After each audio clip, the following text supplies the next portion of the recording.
کیا؟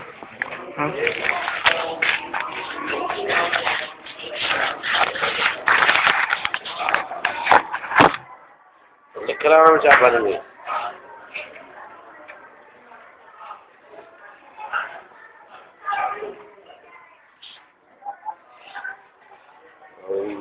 من الشيطان الرجيم. بسم الله الرحمن الرحيم. يا أيها الناس كلوا مما في الأرض حلالا طيبا ولا تتبعوا خطوات الشيطان إنه لكم عدو مبين.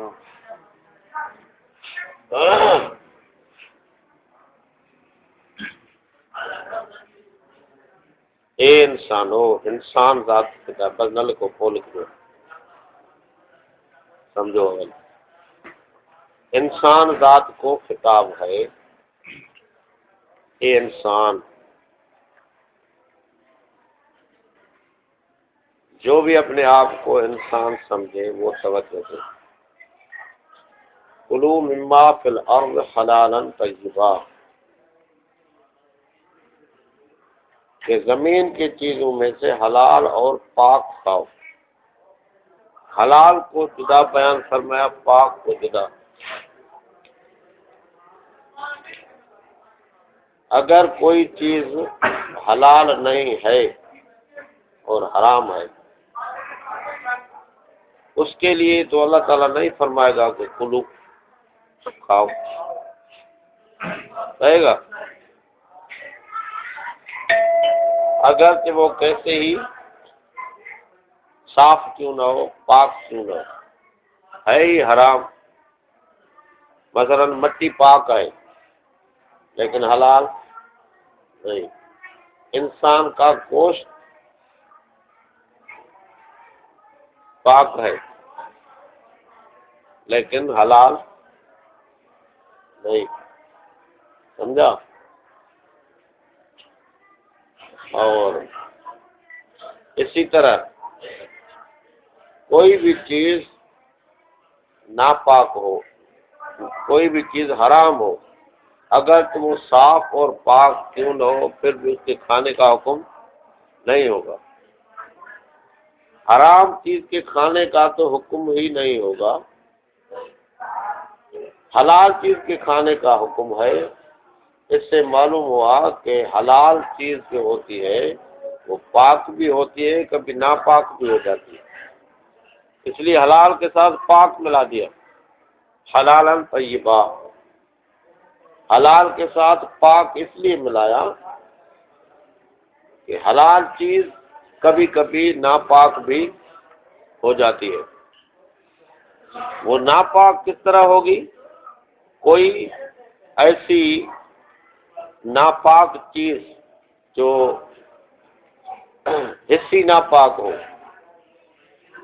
جو عین ناپاک ہو، وہ چیز اس کے ساتھ مل جائے تو وہ چیز حلال کے ساتھ ملنے کی وجہ سے، ناپاک کے لگنے کی وجہ سے وہ چیز ناپاک ہو جاتی ہے. جیسے کپڑا کبھی ناپاک ہو جاتا ہے گوبر سے، پیشاب سے، خون سے. اگر اس طرح حلال چیز میں یہ چیزیں لگ جائیں تو یہ کیا ہو جائیں گی؟ ناپاک.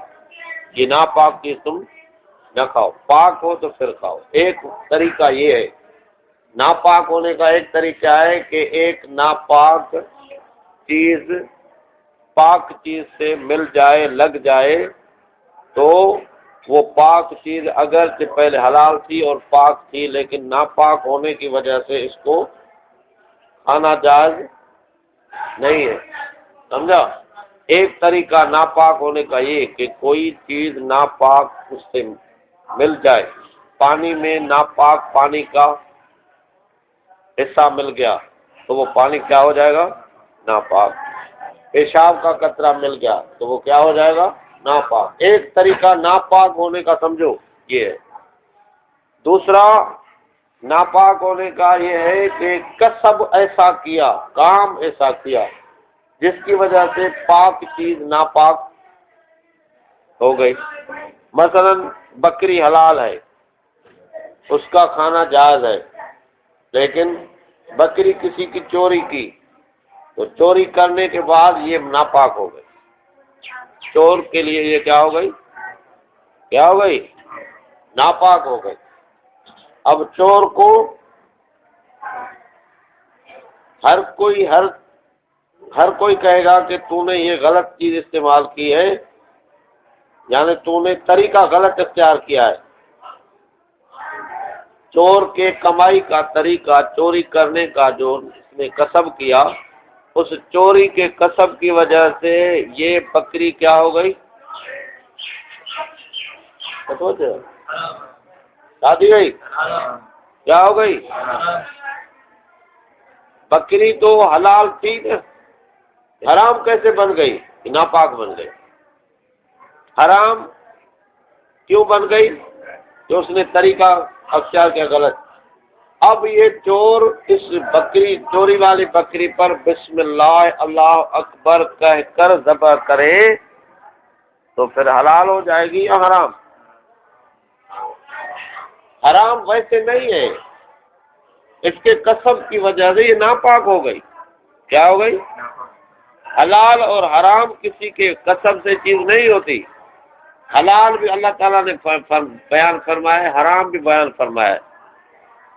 حلال چیزوں کو اللہ نے حلال کہا، حرام چیزوں کو اللہ نے حرام کہا۔ اب کسی کے کمانے سے حلال حرام نہیں ہوگا، حرام حلال نہیں ہوگا، حلال حرام نہیں ہوگا۔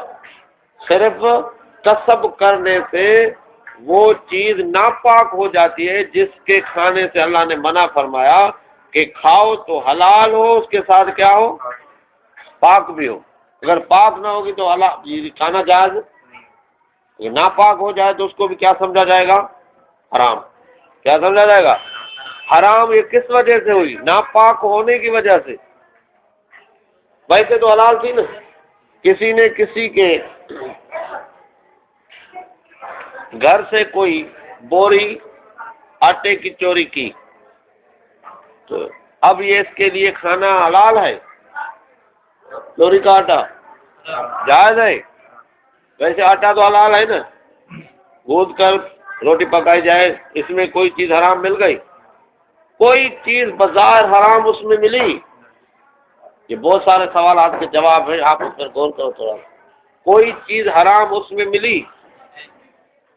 صرف کیا ہوا کہ اس نے چوری کی، اس چوری کی کسب کے وجہ سے وہ آٹا، یعنی یہ کمائی جو تھی، طریقہ جو تھا وہ ناپاک تھا، شریعت کے خلاف تھا۔ اس شریعت کے خلاف کام کرنے کی وجہ سے وہ کیا ہو گیا؟ آٹا ناپاک۔ اس لیے ہر کوئی کہے گا کہ یہ اس کے لیے اس چیز کا کھانا کیا ہے؟ حرام ہے۔ کسی نے کسی کے کھجور چورائے، آم چورائے، سیب چورائے، کیلے چورائے، چوری کرنے کے بعد وہ چیزیں ویسے تو حلال ہیں نا اور پاک بھی ہیں، لیکن کسب کی وجہ سے، شریعت کے خلاف کسب کرنے کی وجہ سے کیا بن گئی؟ کیا بن گئی؟ بھوکا بالا ہے سنو دا لتو دے وجہ کیا ہو گئی؟ اب اس کا کھانا کیا ہے؟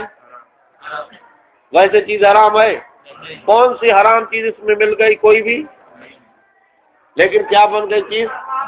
کیوں؟ کہ شریعت کے خلاف طریقہ حاصل کرنے کا طریقہ جو تھا وہ شریعت کے کیا خلاف تھا، اس وجہ سے وہ چیز کیا ہو گئی؟ حرام۔ تو اللہ تعالیٰ نے فرمایا کلو مما فی الارض حلالا طیبا۔ ایک طریقہ پاک کی حلال چیز کا حرام ہونے کا، ایک طریقہ کیا کہ کوئی ناپاک چیز اس سے مل جائے تو وہ چیز اب آپ کے لیے کھانا حرام ہے، حلال کیونکہ ناپاک بن گئی۔ دوسرا طریقہ کیا ہے؟ دوسرا طریقہ یہ ہے کہ کسب ایسا کیا، عمل ایسا کیا جس کی وجہ سے وہ حلال چیز بھی ناپاک ہو گئی، پاک نہ رہی۔ چوری سے، زوری سے، چوری سے، زوری سے، رشوت سے، سود سے، جوا سے، یہ ساری چیزیں ایسے کسب ہیں جن کی وجہ سے وہ حلال چیز حلال تو تھی لیکن ناپاک ہو گئی۔ کیا ہو گئی؟ جوا سے کسی کی مرغی حاصل کی، چوری سے کسی کی بکری چھین لی، سمجھا بھائی؟ رشوت میں کسی سے بھینس لے لی، یا پیسے لیے، یا اناج لیا، یا کپڑا لیا، یہ ساری چیزیں حلال تھی، پاک تھی، لیکن رشوت کی وجہ سے شریعت کے خلاف حاصل کرنے کا طریقہ کیا تھا؟ شریعت کے خلاف جوا سے شریعت کے خلاف طریقے سے حاصل کیا، چوری سے شریعت کے خلاف طریقے سے حاصل کی وہ چیز، اور ڈاکے سے شریعت کے خلاف استعمال حاصل کی وہ چیز، اسی طرح سود سے جو چیز حاصل کی شریعت کے خلاف اس کو حاصل کیا۔ ان تمام اعمال کی وجہ سے وہ جو چیز حلال تھی اب وہ ناپاک ہو گئی، پاک نہ رہی۔ پاک کیوں پاک نہ رہی؟ کہ اس کے کمانے کا یا حاصل کرنے کا طریقہ شریعت کے خلاف تھا، اب کیا ہو گئی؟ ناپاک۔ جب یہ چیز ناپاک ہو گئی تو اب اس کا کھانا کیا ہونا گیا؟ حرام۔ کیا ہو گیا؟ حلال نہ رہا۔ دوسرا طریقہ یہ تھا پاک چیز کے ناپاک ہونے کا، پاک چیز کے حلال چیز کے حرام ہونے کا۔ دوسرا طریقہ کیا تھا؟ کہ کسب ایسا کیا جس کی وجہ سے پاک چیز ناپاک ہو گئی، اب اسی کو جوا سے، رشوت سے، چوری سے، زوری سے، ڈاکے سے اور سود سے لی ہوئی چیز کو اگر کوئی بسم اللہ اللہ اکبر کہہ کر ذبح بھی کرے، اگر ذبح جیسی چیز ہے ذبح کر کے پھر بھی اس کو استعمال کرے تو شریعت کیا کہے گی؟ کہ یہ چیز اس کے لیے حلال کیا ہے؟ اب کوئی کہے کہ بھائی بکری تو حلال ہے، اس کا سالن ہم نے پکایا، اس میں پانی بھی پاک، مسالے بھی پاک، اب یہ حرام کیسے ہو گئی؟ اب کوئی سوال کرے یہ چیز حرام کیسے ہوئی؟ اس میں کون سی چیز ناپاک آ گئی؟ گندم پاک ہے، کوئی چوری کر کے لے آیا، اس کو ہم گوند کر، پیس کر، گوند کر، آٹا کر کے کھاتے ہیں، اس میں کون سی چیز حرام مل گئی؟ یہ سوال سمجھتے ہو؟ تو آپ کیا کہیں گے کہ اس میں کوئی چیز حرام ملی تو نہیں، لیکن اس کا حاصل کرنا جو تھا، طریقہ کار جو تھا کہ حق کسی ایک کا تھا، جو اب کھا رہا ہے اس کا حق، ایک کا حق اس کے رضا کے بغیر دوسرے کو مل گیا، تو اب یہ اس کے لیے کیا ہو گیا؟ حرام۔ یعنی اس کے حاصل کرنے کا جو طریقہ تھا وہ شریعت کے خلاف تھا، اس لیے حرام ہو گئی، باقی اصل میں چیز میں کوئی حرمت آئی، کوئی اس میں داخل نہیں ہوئی۔ اس کا کسب اور اس کا عمل جو ہے، اس عمل اور کسب نے اس میں ایسا اثر کیا کہ اس حلال چیز کو حرام بنا دیا۔ بنایا کہ نہیں؟ اس میں کوئی بھی اختلاف کرے گا؟ کوئی بھی اختلاف کرے گا؟ سود سے لی ہوئی چیز، چوری سے لی ہوئی چیز، ڈاکے سے لی ہوئی چیز، جوا سے لی ہوئی چیز پہ کوئی بھی اختلاف کرے گا کہ بھائی اس میں کون سی چیز حرام مل گئی جو تم کہتے ہو حرام ہے؟ کوئی بھی فرقہ اختلاف نہیں کرے گا، ہر کوئی کہے گا بھائی ویسے تو چیز پاک تھی، حلال تھی، لیکن اس کے عمل نے جو شریعت کے خلاف عمل کیا، یاد کرو یہ لفظ، جو اس نے شریعت کے خلاف عمل کیا، اس عمل نے اس میں ایسا اثر کر دیا کہ اس عمل کی وجہ سے یہ چیز حرام ہو گئی۔ اب بظاہر اگرچہ کتنی صاف پاک نظر آئے پھر بھی حلال نہیں ہے، بظاہر اگرچہ اس کو بسم اللہ اللہ اکبر کہہ کر ذبح کرے، اگر ذبح کرنے چیز جیسی چیز ہے تو وہ پھر بھی پاک اور حلال نہیں ہوگی، بلکہ کیا ہو جائے گی؟ یہ بات سمجھی؟ تو حلال چیز کو حرام کرنے کے لیے دو چیزیں میں نے آپ کے سامنے بیان کی، ایک تو اس میں حرام چیز مل جائے، بظاہر ناپاک چیز مل جائے تو حلال بھی ناپاک ہونے کی وجہ سے حرام ہو جائے گا، دوسری مانوی عمل، کردار، اس کا کسب، ناحق کسی چیز کا حاصل کیا تو ناحق حاصل کرنے کی وجہ سے اس کے عمل نے اس میں ایسا اثر کیا کہ اب یہ پاک چیز بھی کیا بن گئی؟ ناپاک ہو کر حرام۔ دو چیزیں سمجھی؟ اب اللہ رب العزت نے تیسری چیز بیان کی کہ انما حرم علیکم المیتۃ والدم ولحم الخنزیر وما اہل بہ لغیر اللہ، کہ جو جانور مر جائے تھا حلال، کیا تھا؟ بکری حلال ہے حرام ہے؟ کیا ہے؟ اب یہ بغیر ذبح کے مر گئی، اب کیا ہو گئی؟ کون سی چیز اس میں حرام مل گئی؟ کس بنا پہ؟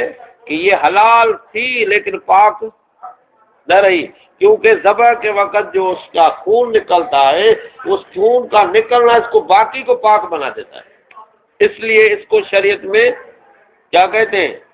تزکیہ۔ ذبح کرنے کو کیا کہتے ہیں؟ کیا کہتے ہیں؟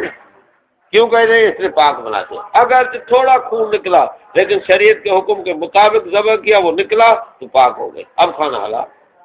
الگ تھی حلال، ذبح کیے بغیر مر جائے تو کیا بن جائے گی؟ کیوں حرام کیوں بن گئی؟ کہ ناپاک خون اس میں جم گیا، وہ ناپاک ہونے کی وجہ سے حرام ہو گئی۔ یہ بات سمجھی؟ دوسرا، دم، جو ذبح کرنے کے وقت جو اس کا خون بہ کے نکلتا ہے، وہ بھی کیا ہے؟ کیونکہ اسی کی وجہ سے تو مرنے والا جانور ناپاک ہو جاتا ہے، تو یہ خود ناپاک ہے، سمجھا بھائی؟ اب جب وہ جانور تڑپتا ہے تو تڑپنے کی وجہ سے اس کو خون اور بھی زیادہ نکلتا ہے، تو یہ تڑپنا خود اس کو پاک بناتا ہے، سمجھا بھائی؟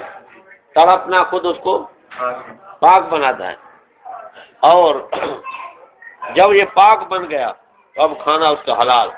اگر ذبح کرنے کے بعد یہ خود ناپاک خون کسی نے کھایا تو یہ تو حلال نہیں کھایا، کیا کھایا؟ ناپاک کھایا، پلید کھایا، تو یہ اس کے لیے کھانا حلال نہیں ہے، تو اللہ پاک نے اس کو پہلے سے جدا بیان کرنا۔ تیسری چیز، لحم الخنزیر، خنزیر کے گوشت کی وجہ سے اگر کوئی اس کو ذبح بھی کرے پھر بھی اس کا کھانا حلال، کیونکہ یہ ویسے ہی ناپاک ہے، یہ ویسے ہی ناپاک ہے، تو اس کا کھانا کیا ہے؟ حرام۔ چوتھی چیز، وما اہل بہ لغیر اللہ، وہ چیز جو غیر اللہ کے نام پر نامزد کی جائے وہ بھی کیا ہو جائے گی؟ وہ بھی کیا ہو جائے گی؟ اب اس میں لوگ اس اختلاف کرتے ہیں کہ غیر اللہ کے نام پر کی ہوئی چیز کو حرام نہ کہنا چاہیے، کیوں؟ کہ وہ کہتے ہیں کہ بکری بھی حلال، اور جو ہم نے اس میں چاول ڈالے وہ بھی حلال، پانی بھی حلال، مسالے بھی حلال، اب اس میں کون سی چیز حرام آ گئی، مل گئی کہ تم غیر اللہ کے نام پر اس کو حرام کہتے ہیں؟ یہ کہتے ہیں کہ نہیں؟ تو جس طرح چوری والے چیز میں کوئی چیز ناپاک داخل ہوئی تھی نہیں، پھر بھی کیا تھا؟ رشوت والی چیز میں کوئی چیز ناپاک داخل نہیں ہوئی، پھر بھی کیا ہوا؟ کس وجہ سے؟ کسب کی وجہ سے، عمل کی وجہ سے۔ تو جس طرح وہ حرام تھا اللہ پاک نے اس کو بھی حرام قرار دیا۔ یہ کیوں حرام قرار دیا؟ یہ اس بنا پہ کہ اس زمانے کے لوگ، مکے کے مشرکین جو رسول اللہ صلی اللہ علیہ وسلم کے مقابل تھے، مخالف تھے، وہ کیا کرتے تھے کہ اپنے فصل میں سے اور اپنے مالوں میں سے اللہ کے نام پر جدا نکالتے تھے اور دوسروں کے نام پر جدا نکالتے تھے۔ اللہ رب العزت نے ان کا بیان اس طرح اس آیت کریمہ میں فرمایا کہ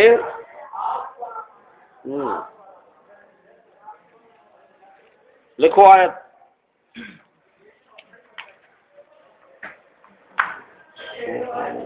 وَجَعَلُوا لِلَّهِ، دیکھو وَجَعَلُوا لِلَّهِ مِمَّا زَرَعَ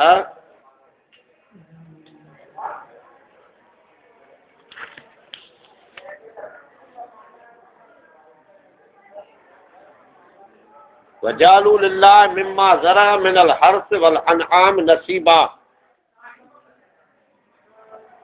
وَجَعَلُوا لِلَّهِ مِمَّا زَرَعَ مِنَ الْحَرْثِ وَالْأَنْعَامِ نَصِيبًا فَقَالُوا هَذَا لِلَّهِ بِزَعْمِهِمْ وَهَذَا لِشُرَكَائِنَا نَصِيبًا، فَقَالُوا هَذَا لِلَّهِ بِزَعْمِهِمْ وَهَذَا لِشُرَكَائِنَا، یہ اللہ کا حصہ ہے اور یہ دوسرے سائیں والوں کا حصہ ہے، دوسرے بزرگوں کا حصہ ہے۔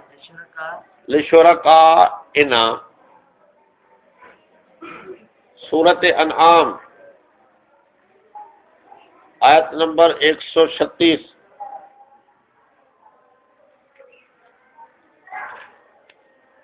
سمجھا؟ 100۔ اس میں کیا فرمایا کہ وہ کیا کرتے ہیں؟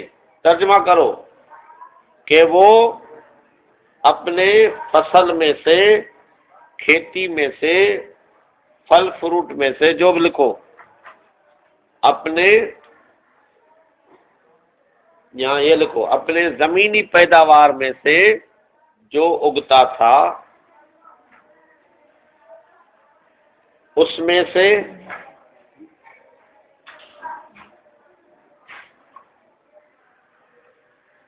اور چوپایا مالوں میں سے، چوپایا جانوروں میں سے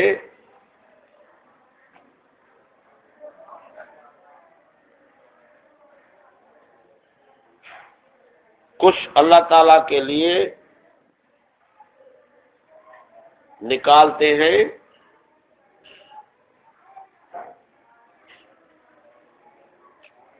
اور کچھ دوسروں کے لیے نکالتے ہیں، اور اپنے خیال میں کہتے ہیں کہ یہ اللہ تعالی کا حصہ ہے،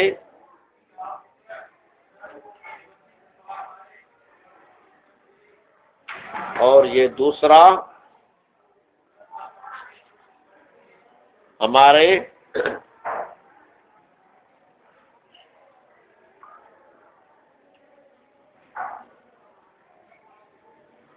مددگاروں کا، جن کو وہ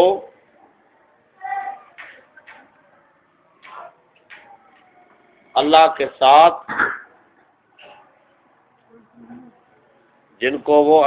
ساتھ عبادت کرنے میں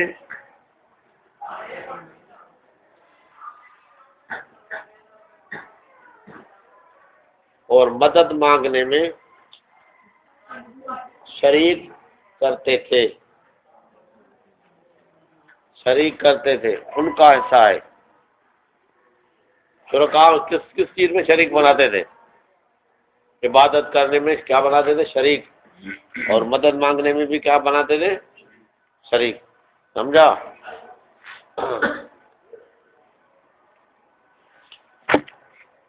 اب سمجھو کہ یہ مذہب کن کا تھا؟ مشرکین مکہ کا۔ تو وہ اس طرح اللہ کے لیے جدا نکالتے تھے اور دوسروں کے لیے غیر اللہ کے نام پر وہ نامزد کرتے تھے۔ تو اللہ تعالیٰ نے کیا فرمایا کہ وما اہل بہ لغیر اللہ، جو غیر اللہ کے نام پر مقرر کیا جائے وہ کیا ہو جائے گا؟ کیا ہو جائے گا؟ یہ کیوں حرام ہوا؟ جس طرح ایک کا حق دوسرے نے بغیر کسی شرعی اصول کے لیا تو یہ اس کے لیے کیا ہوا تھا؟ حرام۔ تو یہ بھی صدقات، خیرات، سبیل، نذر، نیاز، یہ اللہ کا حق تھا۔ کس کا حق تھا؟ اب جو اللہ کا حق مار کر کسی اور کو دیتا ہے، نذر، نیاز، سبیل، صدقات، خیرات، کس کا حق ہے؟ اب جو کوئی اللہ کے دیے ہوئے مال میں سے اس کے بجائے کسی اور کے نام پر اس طرح دیتا ہے اور اس کو اپنا حاجت روا مشکل کشا سمجھتا ہے، سمجھا؟ نفع نقصان کا مالک سمجھتا ہے، اس کو مشکل کشا حاجت روا سمجھ کر اس کی منت مانتا ہے، اس کا نظر کرتا ہے، اس کی سبیل میں دیتا ہے، اس کا نیاز دیتا ہے، تو یہ گویا کہ اس کو حاجت روا مشکل کشا سمجھ کر یہ شریعت کے خلاف استعمال کر رہا ہے، شریعت کے خلاف استعمال کر رہا ہے۔ تو جو شریعت کے خلاف استعمال کرے گا، جس طرح چور، ڈاکو، راشی، سود خور اور اسی طرح ملاوٹ کرنے والا، پرایا مال چوری کرنے والا، جوا سے حاصل کرنے والا، شریعت کے خلاف استعمال کر رہا تھا تو وہ ساری چیزیں اس کے لیے حرام تھی، حالانکہ اس میں کوئی چیز حرام مل نہیں گئی، صرف اس کا کسب تھا، صرف اس کا عمل تھا، صرف اس کا طریقہ کار شریعت کے خلاف تھا۔ تو جس طرح وہ چیز حرام ہو گئی، اسی طرح غیر اللہ کے نام پر کرنے میں بھی اس کا کسب غلط ہے، شریعت کے خلاف ہے۔ جو اللہ تعالیٰ کا حق تھا اس نے دوسرے کے حوالے کر دیا، تو اب اس کا یہ عمل اس میں ایسا سرایت کر کے اندر داخل ہو گیا کہ اب اس کو اگر بسم اللہ اللہ اکبر کہہ کر ذبح کیا جائے پھر بھی یہ چیز حلال، اگر ذبح جیسی چیز ہو تو پھر بھی حلال نہیں ہوگی، اگر غیر ذبح جیسی چیز ہے تو پھر بھی وہ غلط طریقے سے، غلط قسم کرنے کی وجہ سے، طریقہ شریعت کے خلاف استعمال کرنے کی وجہ سے وہ اب ناپاک ہو گئی، کیونکہ حق اللہ کی ذات کا تھا، اس نے اسی حق کو کسی دوسرے کے حوالے کر دیا، تو یہ چیز اس کے لیے کیا ہو گئی؟ ناپاک اور اب اگر اس کو بسم اللہ اللہ اکبر کہہ کر ذبح کیا جائے پھر بھی حلال، کیوں کہ شریعت کے حکم کے خلاف عمل کیا گیا۔ یہ بات سمجھ میں آئی؟ اب مشرک پوچھتے ہیں کہ اس میں کون سی چیز حرام مل گئی، تو اس کا جواب کیا دیں گے کہ ملی تو اور کوئی چیز نہیں، لیکن اس کا عمل اور کسب ایسا ہے جس نے اس کو کیا کر دیا؟ حرام کر دیا۔ اس کو حرام کر دیا کہ یہ چیز کے لیے حرام ہے، کیونکہ شریعت کے خلاف اس نے عمل کیا۔ جس طرح چور کی چیز میں کوئی چیز حرام نہیں ملی، اس نے بسم اللہ اللہ اکبر کہہ کر بھی اگر ذبح کیا تو اس کی چوری کی ہوئی بھینس کیا ہو جائے گی؟ حرام۔ اسی طرح چوری کیا ہوا جو بھی سامان اس نے لیا، یا جوا سے، یا رشوت سے، یا سود سے، یا کسی اور طریقے سے جو شریعت کے خلاف تھا، تو یہ اس کے لیے کیا ہو جائے گا؟ حرام۔ تو یہ مسئلہ ایسا سمجھنے جیسا ہے کہ لوگ اس کو سمجھتے نہیں کہ غیر اللہ کے نام پر کرنے سے چیز کیوں حرام ہوتی۔ تو آپ نے سمجھا یہ کیوں حرام ہوتی ہے؟ وہ شریعت کے، تو یہ چیز پاک نہ رہی، کیا نہ رہی؟ پاک نہ رہنے کی وجہ سے اب ناپاک ہو گئی، ناپاک ہونے کی وجہ سے اب اس کا کھانا کیا ہو گیا؟ کھانا حرام ہو گیا۔ ویسے حلال تو ویسے ہی تھی، صرف ذبح کر، مشرکوں نے یہ سمجھا ہے کہ جب غیر اللہ کے نام پر اس کو ذبح کیا جائے تب حرام ہو جائے گی، اس طرح کہتے ہیں کہ نہیں؟ جب غیر اللہ کے نام پر اس کو ذبح کریں پھر حرام ہوگی، اس طرح کہتے ہیں۔ تو اس کا جواب یہ سمجھو کہ بسم اللہ اللہ اکبر کہہ کر ذبح کرنے سے جانور حلال نہیں ہوتا، حلال پہلے ہی ہوتا ہے۔ حلال بسم اللہ اللہ اکبر کہہ کر ذبح کرنے سے حلال پہلے ہی، اگر بسم اللہ اللہ اکبر کہہ کر ذبح کرنے سے حلال ہو جاتا پھر تو کتا بھی حلال ہو جاتا۔ کتا بھی، اگر کوئی بسم اللہ اللہ اکبر کہہ کر کتے کو ذبح کر حلال ہوگا، کیوں؟ اور بکری کو ذبح کرے تو کیوں؟ اس کا مقصد یہ ہو کہ حلال یا حرام پہلے سے ہوتا ہے، ذبح کرنے سے نہیں ہوتا۔ ذبح کرنے سے صرف پاک ہوتا ہے۔ کیا ہوتا ہے؟ لیکن اگر اس ذبح کرنے سے پہلے ہی اس میں ایسا قسم کیا گیا، چوری کی، رشوت سے لیا، تو اب بسم اللہ اللہ پر کہہ کر ذبح کرنے سے بھی وہ پاک، کیونکہ اس میں پہلے ہی ایسی چیز داخل ہو گئی، اس کا قسم، جس نے اس کو ناپاک بنا دیا۔ اب اس طرح ناپاک ہونے کے بعد اگر ایک بار نہیں 1000 بار بسم اللہ اللہ اکبر کہہ کر ذبح کرے پھر پاک نہیں ہوگا۔ تو غیر اللہ کے نام پر جو جانور کیا گیا یا جو چیز کی گئی، اب اس کو کسی طریقے سے بھی آپ ذبح کریں یا ذبح کرنے جیسی چیز نہیں، کسی طریقے سے بھی استعمال کریں، تب تک یہ پاک نہیں ہوگی جب تک اس کا اپنا نظریہ اور عقیدہ صحیح نہیں ہوگا۔ یہ بات سمجھی؟ یہ ایسا مسئلہ ہے جس کو عام لوگ نہیں سمجھتے، یہ چیز کیوں حرام ہو جاتی ہے۔ تو اللہ تعالیٰ نے فرمایا کہ کلوا مما حلال طیبا، کیا کھاؤ؟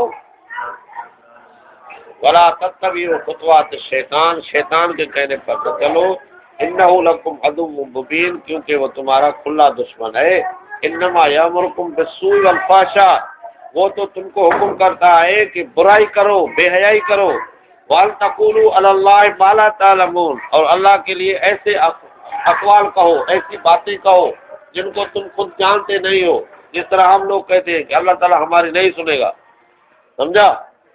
اللہ تعالیٰ کی ذات کو ایس پی سے، کمشنر سے، وزیر سے، صدر سے تشبیہ دیتے ہیں کہ جس طرح ان کے لیے سفارشی لینا ضروری ہے، اس طرح اللہ کے لیے بھی سفارشی بناتے ہیں۔ یہ ایسے اقوال ہیں جن کو خود علم نہیں کہ اللہ تعالیٰ نے کیا فرمایا ہے، اذا سألک عبادی عنی فانی قریب، اللہ تعالیٰ تو فرماتا ہے میں قریب ہوں، قریب کے لیے دور سے جا کے کوئی سفارشی مانگے تو اس سے بے عقل کوئی نہیں ہوگا۔ آگے اللہ تعالیٰ نے فرمایا وَإِذَا قِيلَ لَهُمُ اتَّبِعُوا مَا أَنزَلَ اللَّهُ، جب ان کو کہا جاتا ہے کہ حلال اور حرام کا مسئلہ ہو یا شریعت کا جو بھی مسئلہ ہو، آپ اور ہم اس طریقے پہ چلیں جو اللہ تعالیٰ نے بھیجا ہے، جو اللہ تعالیٰ نے کیا بھیجا تھا کہ حلال کھاؤ اور پاک کھاؤ، حلال کھاؤ اور پاک کھاؤ۔ اب ان کو کہا جاتا ہے بھائی اللہ کے نام پر کرو اور اللہ کے نام سے اس کو ذبح کرو، یہاں شریعت کے طریقے سے کما کر اس کو کھاؤ، تو یہ حلال بھی ہے اور پاک بھی ہے۔ جب ان کو اس طرح کہا جاتا ہے تو وہ لوگ کیا کہتے ہیں؟ قالوا بل نتبع ما الفینا علیہ آباءنا، نہ ہم تو جو اللہ نے نازل کیا اس پر نہیں چلیں گے، بلکہ اپنے باپ داداؤں کے طریقے پر چلیں گے، کیونکہ وہ غیر اللہ کے نام پر کرتے تھے اس لیے ہم بھی کریں گے، سمجھا؟ دوسرے بڑے ہمارے غیر اللہ کے نام پر کرتے تھے، کوئی سود سے کھاتا تھا، کوئی چوری کا کاروبار کرتا تھا، چوری سے، کوئی چوری سے، کوئی رشوت سے، کوئی جوا سے، وہ کہتے ہیں کہ اللہ کی بات ہم نہیں مانیں گے، ہم اپنے باپ داداؤں کے طریقے پر چل کر اسی طریقے سے ہم بھی کھائیں گے۔ اور چوری، جوا، رشوت، زوری، سود، ان چیزوں سے حاصل کر کے کھانا بھی حرام ہے، لیکن اس کو ہر کوئی گناہ بھی سمجھتا ہے، اس کو ہر کوئی گناہ بھی، لیکن غیر اللہ کے نام پر جو کرتا ہے وہ اسی کو ثواب سمجھتا ہے، تو یہ اس سے بھی برا ہے۔ اس لیے اللہ تعالیٰ نے میتے اور خون اور خنزیر کے گوشت کے ساتھ جوا، رشوت، چوری کو نہیں ملایا، غیر اللہ کے نام کو ملایا، کہ جو غیر اللہ کے نام پر کی جائے گی یہ اس کو گناہ بھی نہیں سمجھیں گے۔ یہ بات سمجھی؟ وہ اس کو گناہ بھی نہیں سمجھتے، وہ کہتے ہم نے تو اپنے سائیں کو دیا، وہ خوش ہو جاتے۔ تو یہ اس سے بھی کیا ہوا، کیا تھا؟ برا تھا۔ چوری، جوا، رشوت سے بھی یہ برا تھا۔ اللہ تعالیٰ نے اس کے لیے فرمایا کہ جب کہا جاتا ہے ان کو جو اللہ پاک نے نازل کیا ہے حکم، شریعت، اس پر چلو، تو وہ کہتے ہیں بل نتبع ما الفینا علیہ آبانا، ہم تو اسی طریقے پر چلیں گے جو ہمارے باپ دادوں سے ہم دیکھتے ہیں چلا آ رہا ہے، یعنی وہ جس طرح ان کے باپ دادا غیر اللہ کے نام پر کرتے تھے یہ بھی اسی طریقے پر کرتے ہیں۔ عقل نہیں، دلیل نہیں، کوئی ثبوت نہیں، سوائے اس کے کہ باپ دادا کرتا تھا، اس کے سوا کوئی دلیل نہیں۔ اور ایک اور چیز بات سمجھے کہ اس زمانے کے مشرک جو تھے، مشرک تھے لیکن منافق نہیں، مشرک تھے لیکن منافق نہیں۔ کس طرح کہ جس جانور کو اللہ کے نام پر کھڑا کرتے تھے، ھذا للہ، جو کہتے تھے یہ اللہ کا ہے، تو اس کو ذبح کرنے کے وقت بھی بسم اللہ اللہ اکبر کہہ کر ذبح کرتے تھے، کیونکہ یہ اللہ کا ہے۔ کس کا ہے؟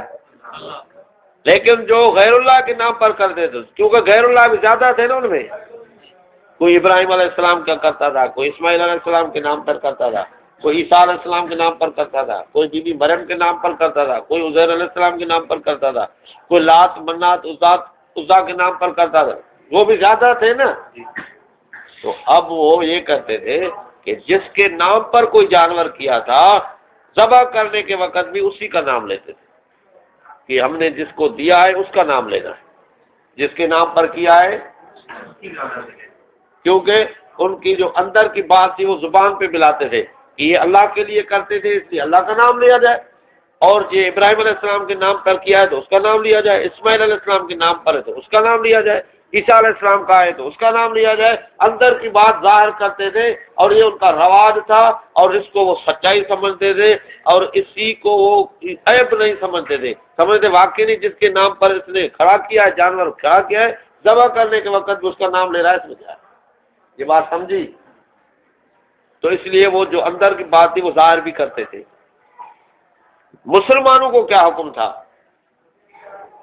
کہ کلو مما یذکر اسم اللہ علیہ، آپ ان میں سے کھاؤ جس پر اللہ کا نام لیا گیا، اس میں سے کھاؤ جس پر اللہ کا نام نہیں لیا گیا، غیر اللہ کا نام لیا گیا، وہ آپ کو کھانا، یہ بات سمجھی کہ وہ آپ کو کھانا، غیر اللہ کے نام پر جو ذبح بھی کریں وہ آپ کو کھانا بھی، کیونکہ مسلمانوں، کیونکہ یہ بات تو صاف تھی نا، جو اللہ کے نام کا ہوگا اسی پر ہی اللہ کا نام لیا جائے گا، دوسرے پر وہ لیتے بھی نہیں تھے، جو دوسرے کے نام پر تھا اس پر نام ہی دوسرے کا لیا جاتا تھا۔ تو اللہ تعالیٰ نے یہ فرمایا کلو مما یذکر اسم اللہ، کلو کس طرح ہے، کلو مما یذکر اسم اللہ علیہ، اس طرح ہے، ولا تاکلوا مما لم یذکر اسم اللہ علیہ، اس میں سے نہ کھاؤ جس پر اللہ کا نام نہیں لیا گیا تھا، کیونکہ اس وقت رواج طریقہ یہی تھا کہ اللہ کے نام کا کیا ہوا اللہ کے نام سے ہی ذبح کیا جاتا تھا، اور غیر اللہ کے نام کا کھڑا کیا ہوا اسی کے نام پر ہی ذبح کیا جاتا تھا۔ اب مسلمانوں نے یہی طریقہ اختیار کیا کہ کرنا بھی کس کے نام پر، اور ذبح کے وقت بھی کس کا نام۔ اب مسلمانوں کے لیے یہ بات مکمل ہو گئی کہ غیر اللہ کے نام پر کرنا بھی نہیں ہے تو ذبح بھی اس کے نام پر کرنا، یہ بات سامنے آ گئی نا۔ لیکن شیطان نے جب محنت کی آہستہ آہستہ کلمے والوں پر، ان کے عقائد کو تبدیل کیا، جس طرح مکے والے لوگ غیر اللہ کے نام پر کرنے لگے تو کلمے والے بھی اسی طرح دوسروں کے نام پر کرنے لگے، جس طرح وہ ان کو مشکل کشا سمجھتے تھے انہوں نے بھی ان کے نام پر کرنا شروع کیا جن کو مشکل کشا سمجھ لگے، جس طرح وہ غیر اللہ کے نام پر کر کے اس کو بیچتے نہیں تھے، اسی طرح مسلمان کہلوانے والے بھی غیر اللہ کے نام پر کرنے کے بعد اس کو بیچتے نہیں ہیں، جرم سمجھتے ہیں۔ جس طرح وہ غیر اللہ سے ڈرتے تھے اس طرح کلمے والے بھی غیر اللہ سے ڈرنے لگے، جس طرح ان کی دوسروں میں امیدیں تھی کہ وہ مدد کر سکتے ہیں، اس طرح کلمے والوں نے بھی یہ عقیدہ رکھنا شروع کیا کہ دوسرے بھی مدد کرتے ہیں، جس طرح انہوں نے جانور کھڑا کیا بعد والوں نے بھی اسی طرح کھڑا کر دیا۔ فرق صرف ایک یہ رہا کہ وہ جس غیر اللہ کے نام پر کرتے تھے ذبح کے وقت بھی اسی کا انعام لیتے تھے، لیکن جو مسلمان اپنے آپ کو کہلواتے تھے انہوں نے اس طرح نہیں کیا، ان کی دل کی نیت کی پوری نظر اس غیر اللہ پر ہے جس کے نام پر کیا ہے۔ یہ پیران پیر کا جانور ہے، یہ نیاز میں حضرت حسین کے نیاز میں ہے، یہاں یہ کلندر کا ہے، یہاں فلاں کا ہے، داتا گنج بخش کا ہے، یہ فلاں کا فلاں کا فلاں کا، جس کے نام پر کیا تھا نظر کس پر ہے، اس پر نظر کس پر ہے، اسی پر ہے جس کے نام پر کیا ہے کہ اس کا ہے اسی کو دینا ہے۔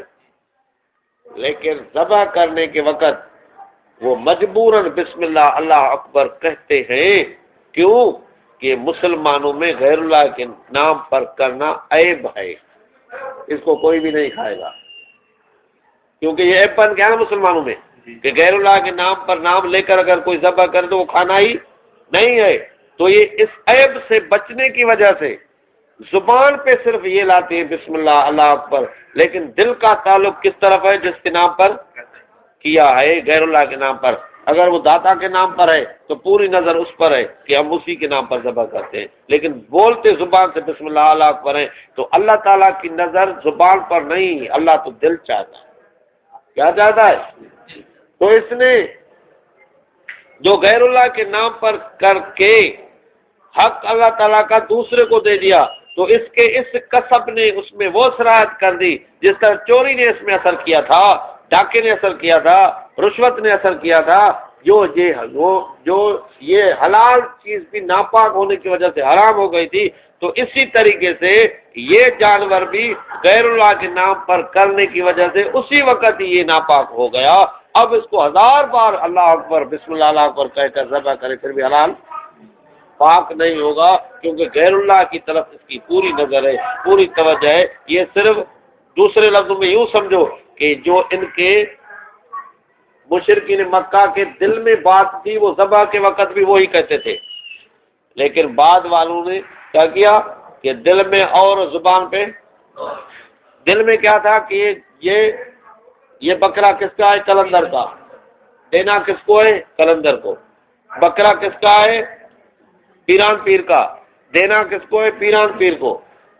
تو ذبح کے وقت بھی یہی سوچ ہے اس کی کہ اس کو دے رہا ہوں، صرف زبان پہ کیا کہتا ہے؟ بسم اللہ اللہ اکبر۔ کیوں؟ یہ مجبوری ہے کہ مسلمانوں میں جس کے نام پر کرے اس کا نام لے کر ذبح کرنا عیب ہے، ناجائز اور حرام ہے، اس ڈر کی وجہ سے کہ اگر اس طرح کروں گا تو کھلم کھلا بازار ہو جائے گی، بھائی یہ غیر اللہ کا پرستار ہے، اس کو اس سے بچنے کے لیے منافقانہ انداز میں زبان میں تو اللہ کا نام اور دل میں پوری نظر اس غیر اللہ کی طرف۔ تو جس طرح چوری نے اس پہ اثر کیا، رشوت نے اثر کیا، ڈاکے نے اثر کیا، اسی طرح غیر اللہ کے نام پر کرنے سے اس میں ایسا اثر ہو جائے گا کہ بسم اللہ اللہ اکبر کہہ کر ذبح کرنے کے وقت بھی یہ پاک نہیں ہوگا، بلکہ ویسا ہی ناپاک اور حرام ہو جائے گا۔ یہ بات سمجھی؟ کرتا جو ہے بیچتا نہیں ہے، کہتا ہے دوں گا ناراض ہو جائیں گے، پتہ نہیں ہے، اس سے بات کر کے دیکھیں، بتا دل کا باہر چلے گا۔ ہاں بات کر کے دیکھیں کہ اس کو مشکل کچھ سمجھتا ہے، ہاں اس کو راضی کرنا چاہتا ہے، اس کے دل میں یہ ہے کہ جس کے نام پر میں نے نامزد کیا اگر نہیں دوں گا تو میری مصیبت میرے اوپر ڈالے گا۔ یہ ساری باتیں اس کے دل کی باتیں باہر نکال رہی ہیں۔ بات سمجھی؟ تو حلال کھاؤ اور پاک کھاؤ۔ اب ان لوگوں نے یہی کہا تھا کہ ہم اپنے باپ داداؤں کے طریقے پر چلیں گے، اللہ کی بات نہیں مانیں گے، تو جو اللہ کی نہیں بات مانے گا اللہ کو نقصان نہیں دے گا، اپنے آپ کو نقصان دے رہا ہے۔ اللہ پاک آپ اور ہم سب کو حلال اور پاک کھانے کی توفیق عطا فرمائے۔